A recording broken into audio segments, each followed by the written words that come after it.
Welcome to this edition of the Patrick Coffin Show. There will be portions of the content of today's broadcast that will not be suitable for our dear friends in Silicon Valley. So if you want the unedited dance remix, raw conversation with actor Matthew Marsden, go to patrickcoffin.media. Sign up for the True North movement. You will not be sorry. This is 3 levels of engagement. We have a lot of fun. We have more fun than canon law permits, as a matter of fact. We talk about faith and culture and reason and film and literature and history and politics. And it's a blast. So if you want to see the full meal deal version of this conversation, check out patrickcoffin.media. This episode brought to you by MyPillow. I'm a big fan of what Mike Lindell has built. I've interviewed the man 3 times, and I'm wearing MyPillow slippers. It's not just pillows, which it is. It's also Giza Egyptian cotton sheets. It's dog beds. It's pillows. It's bathrobes. Everything there. So if you want to get the Patrick Coffin discount, that's up to 66% off. Go to mypillow.com. The coupon word is Patrick, my first name, Patrick, at the checkout, and it gets you that discount. You're welcome in advance. Matthew Marsden is a musician. He is a producer, a writer, a director. He's been in over 200 episodes of television. He won the Newcomer Award as Chris Cooper, the mechanic, in the longest-running, most accoladed show in British history, Coronation Street. He came over to the U.S. after having top 10, or at least top 40, or maybe top pi music hits in the United Kingdom. He started in Black Hawk Down and Transformers and Resident Evil, and he started with Sylvester Stallone in Rambo, and he wrote, directed, starred, and produced in his film I Am That Man, and he is my dear friend Matthew Marsden. Welcome to the house. Thank you for having me again, Pat. It's been a while, but it's good to be here. When you lived out here in the land of Governor Hairgel, we saw each other more often. Now you went to the pre-seceding land of Texas, so we miss you around here. Yeah, I mean, it was a very tough decision leaving so many great friends and so many great Catholics actually out there in California. But I couldn't, Captain Hairstyle, I couldn't take him anymore and his communism. So I was like, I'm out. Mm-hmm. You're an unusual combination. First of all, Englishman and Catholic. That's kind of like Alfred Hitchcock. It's almost oil and water. The kind of culture clash, all the unspoken things that Catholics have in common is rather unlike, let's say, someone raised secularly or a C of E in England. How do you look back at England? I know you go there from time to time, and you're obviously, for people who remember Coronation Street and so on, you're a known figure. But now that you're an American citizen, as I am, also part of the same British Empire, originally being born and raised in Canada, what is it like as an expat living here to see what's happened to England in particular and the UK in general? Well, I mean, it's just incredibly sad and actually very, very, very worrying. I think that, I mean, look, I grew up, as you said, in the UK. The explanation for me being Catholic is, my grandfather was Irish, and he raised me, and so I grew up a very, very squishy Catholic, like really bad formation. But I was actually saying to someone yesterday, one of the most amazing blessings that I had, number one, was that my mom managed to get me through all of my sacraments, but also that I was an altar boy. Even though I don't know if I've ever told you this, Pat, but it was kind of funny when I was a little boy. Like I got kind of like shuffled up, to the sacristy by my grandmother, and she put me in front of this Irish priest, and I remember him turning around and he was like, Matthew, don't you think? And I'll be like, and I went, yeah, yes, Father. And he was like, and he was just like, Snatch with Brad Pitt. And then at the end, and he goes, what do you think? And I went, yes, Father. Cassock. And that was it. I was serving. So it was kind of great.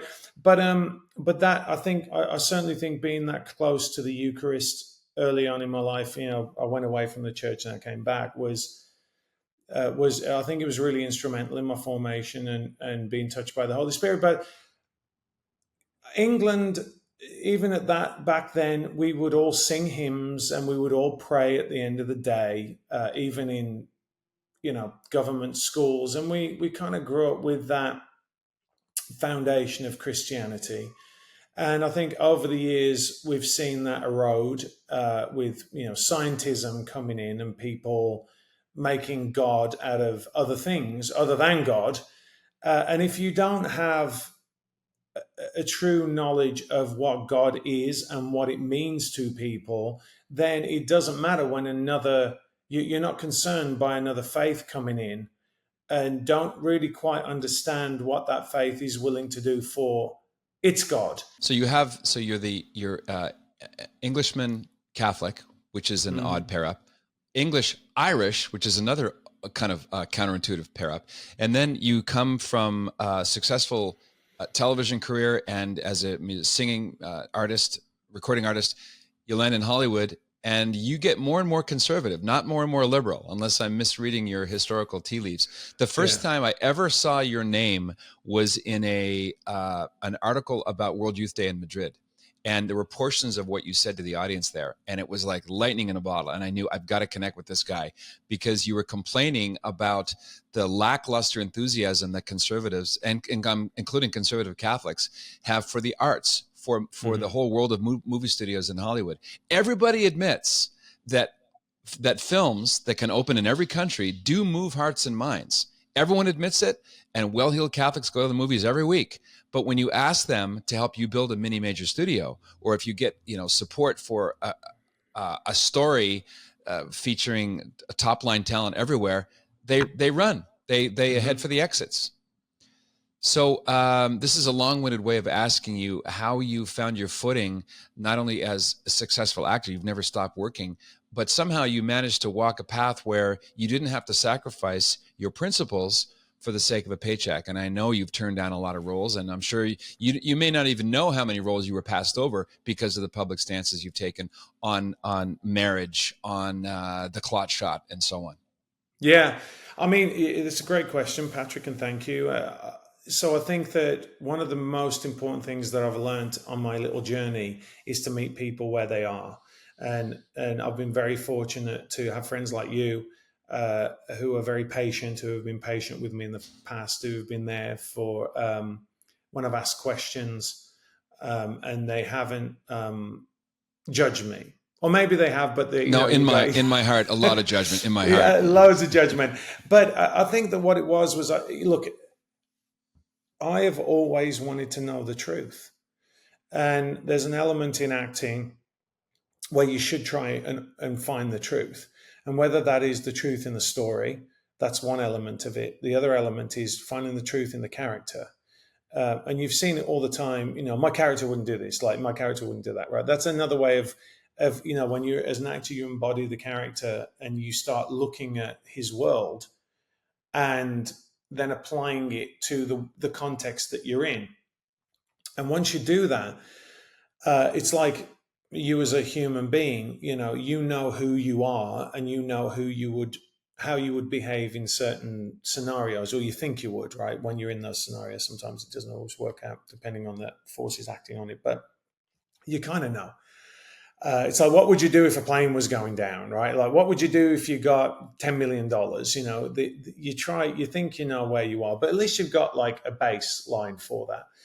And so that was kind of my superpower as an actor, is identifying the truth within a storyline. And what that allowed me to do was, when I would read a script and I'd go, boom, I could really see it, this kind of like roadblock. And normally that was where I could say, oh, another writer came in and picked this up or changed this. I want to make sure I understand what you're saying. You're saying you're reading a side of the script and there's a line that pops out as disjointed, not really in the flow of the truth of the character elsewhere in the script, like a wonky, like a sour note in an orchestra. Is that what you mean? That's a great way of saying it. It is like a sour note, but also it can be the timpani drums coming in when it should be a violin solo, right? So I'll be going through, and sometimes, and this happens quite a lot in movies, people get, I know it's a little bit of a segue, but writers get into their head, oh, this is a really cool scene, I want to put it into the movie, and they'll put it in even though it really doesn't fall with the plot. Or we've talked about this, Matt. It doesn't work. Not that it's not good, it doesn't work. It just doesn't work. So I think if you're following the truth of that, and I always had that, I got given, I told you this before, I got given the case for Christ by a friend of mine. And that was the thing. And I read it. I was like, oh, wow. Because I always knew, because, you kind of like, you're like, if I get what, all I've got to do is get there and I'll be happy. All I've got to do is just get there. And I kind of went from, oh, if I just become an actor, I'll be happy. Okay, I'm an actor. If I just get a television show, okay. If I just win an award, right there it is, right there. If I just win the award, I'm going to be happy. If I could be directed by Ridley Scott, if I could work with Michael Caine, if I could work with Sly Stallone, then everything would be Skittles and beer. Yeah, and you just keep going, but, and then I kind of realized, I'm like, hang on a second, I'm not happy, right? I'm kind of fulfilled in my career, because I've done it, like, coming from nothing to achieving that. And that's why a lot of people don't understand when they come online and they, especially criticize you for not having, maintaining the same level of work in recent years. And there's a whole load of reasons why that is, as you alluded to earlier.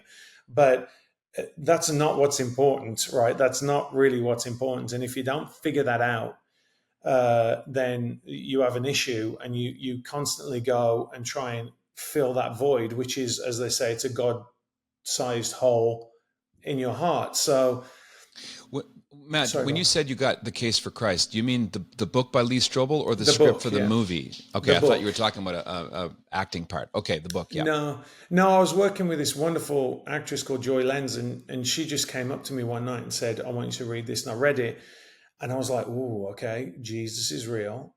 I've got to figure this out, right? It just made Jesus tangible to me. Yeah, it's very good. Lee Strobel's book is excellent because it's evidence-based, and the evidence demands a verdict. Well, that's I wasn't aware of Thomas Aquinas or all that, which is a massive failure in Catholic teaching, because if I'd have been taught that when I was a kid, like my kids have been taught it, going to St. Monica Academy and, these very good Catholic schools, real Catholic schools, might I add, then I would have been on a different path. And so I read that and I'm like, oh, I need to know everything, because there's nothing more important than knowing why I am here. Like, what is my purpose on the earth? Because it can't be this, right? And then as I just kind of kept chipping away at it, and then I met Nadine, my wife, and then I'm like, okay, we're really committing to the faith. We committed to the faith. And it was kind of steps. And each step I took, it's kind of funny. Like, the more I got closer to God, the less work I got. And some of that was because of my own, as you said, I chose, right? And some of it was just because people started going, oh, he's got 6 kids. He's either a Mormon or a Catholic, so we don't want either of those. That's true. When you walk into an audition, you give off an aura. I don't want to get all woo-woo and new agey, but when a casting director learns you're the father of 6 or 7, there's that's not welcome news, as it would have been in, say, 1952 in a studio. They go, oh, wonderful. A lot of the A-list stars that were married had large families. It was much more the norm. Yeah, and so it's like, you don't have to say anything, and this is one of the things that people don't understand, I think, and that's why in the end I was like, you know what, I don't care anymore. Like, I've got to do what I've got to do, because it's not enough these days to be quiet.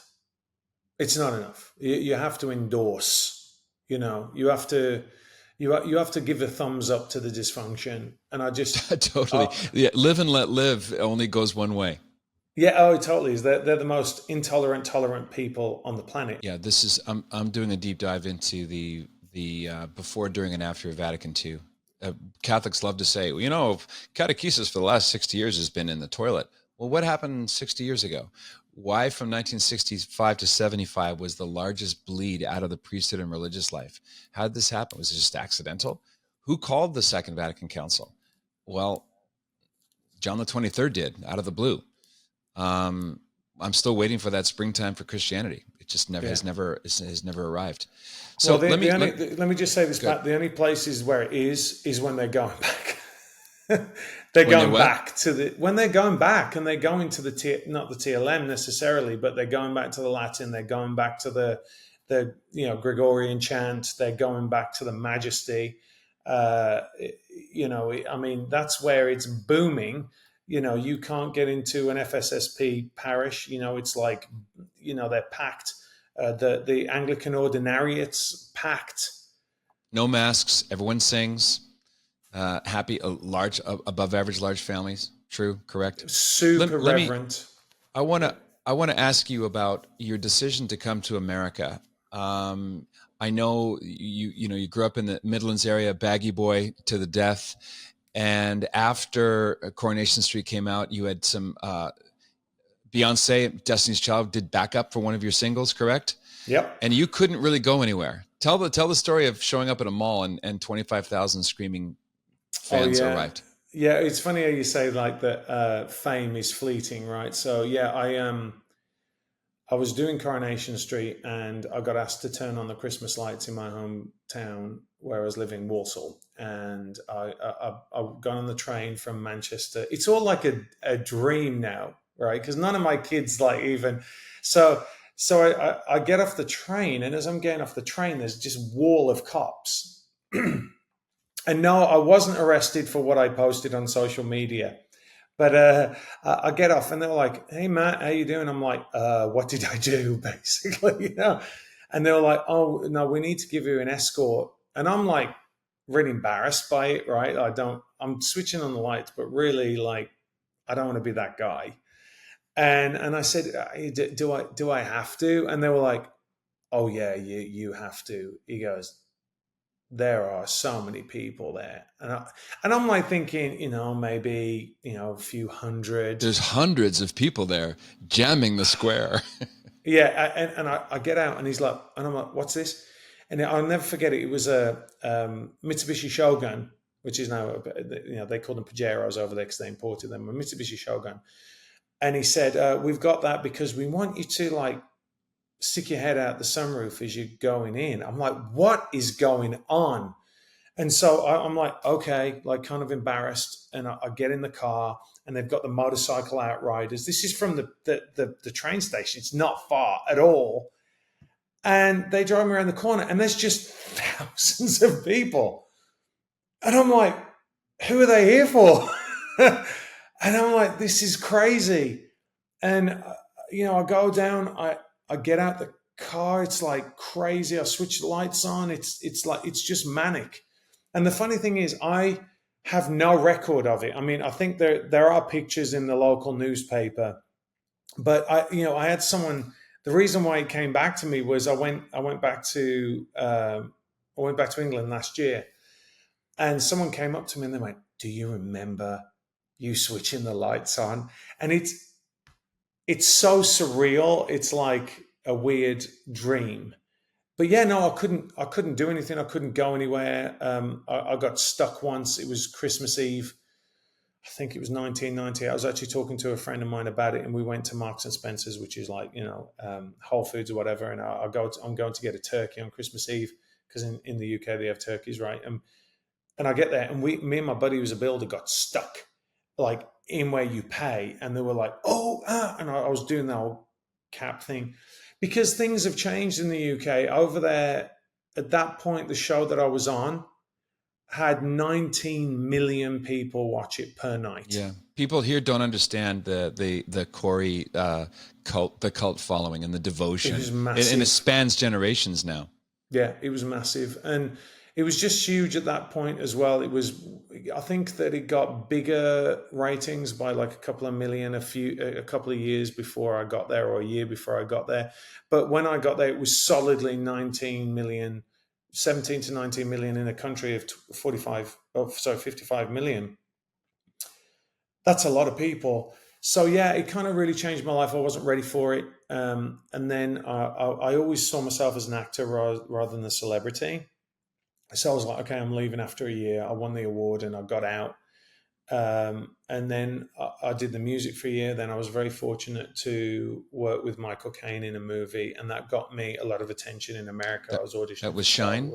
Shiner. Okay, yeah. Shiner, excuse me. So he's a father figure, kind of the promoter guy. Yeah, no, he's And my you and father you're in it. Yeah, oh, he's your you know, yeah, I've not seen Shiner, but I know yeah, you have. And I want you to tell the story of driving with Mr. Caine and asking his advice.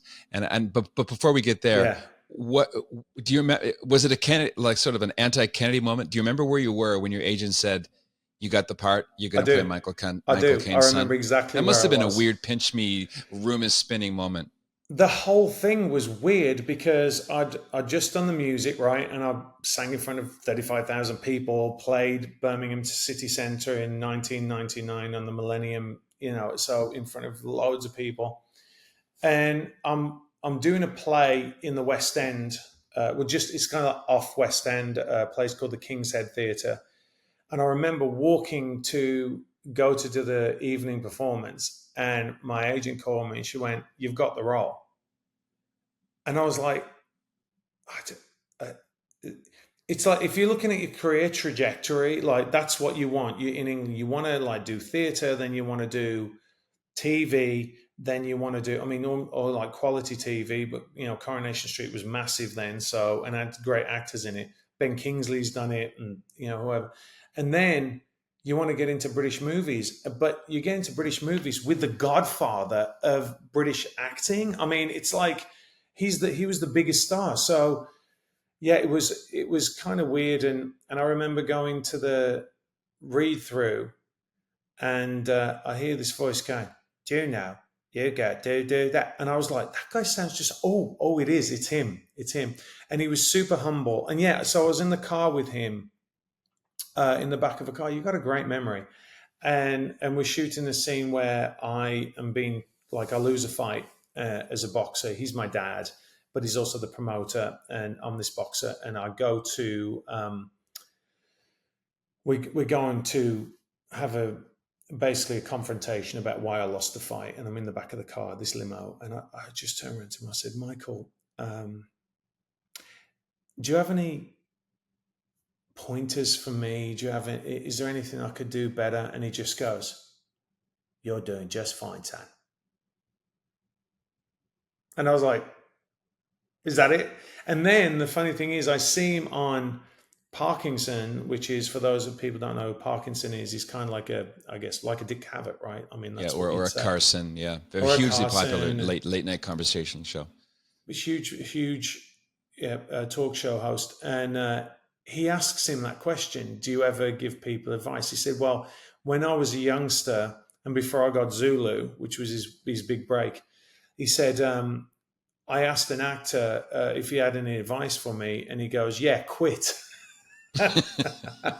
He said, "So I've never given any advice to any actor since." And I was like, "Oh, I know, yeah, he did that to me." Like, but he was amazing. He was super humble, and I was very grateful of working with him. And again, like that's at the point where you're like, "I've worked with Michael Caine. Like, you can't ever take that away from me. Like, what Yeah, what are you going to beautiful. say?"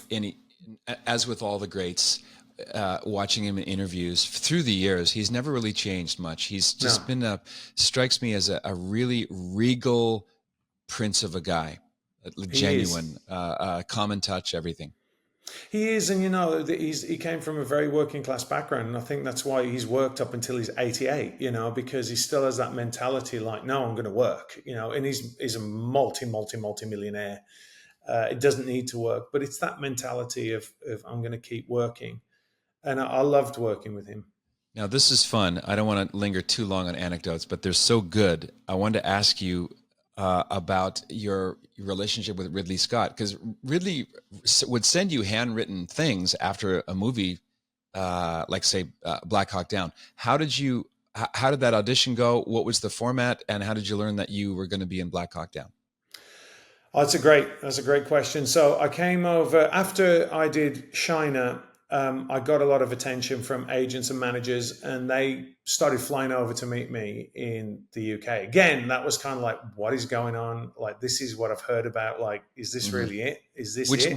which they still do today to you, right? Right? Yeah, no. No. Yeah. But anyway, so they flew over, and I said, "All right, I'll be there next week." with this one particular agent, I felt like a real connection with her. And she went, yeah, all Brits say that. And I'm like, all right. And so I got on the plane, I went over, and within like, I think it was like 3 weeks, I'd met with, it was Bonnie Timmerman, who was the casting director, and they were doing this thing called Black Hawk Down. And they were telling me, like, oh, it's about, Army Rangers. I was like, is that like the Texas Rangers? Like, I didn't know that they were a special operations unit. In England, we just, knew about the SAS and the SBS, the Royal Marines. And so anyway, I did the audition, and it was playing Durant's role. So everyone got the same role. Everyone got playing Mike Durant, who was the chopper pilot that went down. It was a great scene, and I did it. And then I think it was later that day, she goes, we want you to come and meet with Ridley and Jerry Bruckheimer. And I was just like, you got to be kidding, right? Like, I mean, I've got to go and meet Ridley Scott and Jerry Bruckheimer. Like, this is my first trip to America. What is going on? And so I am absolutely crapping myself back. I mean, seriously, I was like, because this is it. I mean, it's Ridley Scott and it's Jerry Bruckheimer. Bruckheimer has made all of the big tent summer blockbusters. How many billions has that guy's vision produced? We think of him as, kind of popular in the negative sense, but really a guy who knows what stories are going to resonate and how to assemble a team. Well, and he's even more relevant now, right? I mean, he went out and he made Top Gun Maverick, and everyone was like, why is this such a success? And we're all like, because... right? It's because he knows what we want. And Tom does as well. But so anyway, I go in and I'm like, this is really surreal. It's Jerry Bruckheimer and it's Ridley Scott. And I just have a chat with them. It was just a talk. And I'm like, okay. And you just managed to breathe? Just breathe. Yeah. I'm like, and normally I don't get, you know me, I don't care who you are, but it was just this, I think it was just the culmination of like, is this really happening in my life? Because I'm realizing my ambition now, like this is as big as it gets. It's not going to get any bigger. And it happened fast. You didn't labor for 14.5 years. This is happening to you fast. No, this is really quick. And by the way, just before that, I'd gone and I'd met with, I think it was before that, I met with Danny Boyle. And again, I'm sitting in. So all these guys. So for people, Danny Boyle, he did the London Olympics. He's a former seminarian, I understand. A kind of a maybe lapsed Catholic. Wrote and directed a Slumdog Millionaire. What other Train Spotting? 28 Days Later, Train Spotting, The Beach. I mean, he's an amazing filmmaker. And I've met with him, and I'm like, what is going on? Like, all this. I'm meeting for the roles that I always dreamt about, right? And you never really think you're going to get there. And so I get home. I remember it vividly. I got home and I didn't know whether I got the role or not, because what they do with the films is they'll say, okay, we've got a tentative start date of, this was February. And so I went home because it was Christmas, and I'd always kept a bottle of champagne in my fridge, just in case, right? Like the role came in. I was like, just in case. And they called me and they went, you've got it. You're going to Morocco. And I was like, oh. But it was like 11 o'clock at night because of the time difference with the UK. So I got the bottle of champagne and I drove around to my mom, who was a single mom, and I knocked on the door. And of course she came to the door panicked, like, as most moms do, like, what's wrong? And I just said, I've done it. I've got my first Hollywood movie, and it's with Ridley Scott. And I brought her the bottle of champagne. Well, Matthew, let's do this again. Godspeed. Right, always so great to connect with you. Thanks for being you. Thank you too. Love you, brother. You too. This is the Patrick Coffin Show. Check out patrickcoffin.media. Join the True North movement to connect dots, change the culture, win hearts and minds. And also be a saint. What else is there?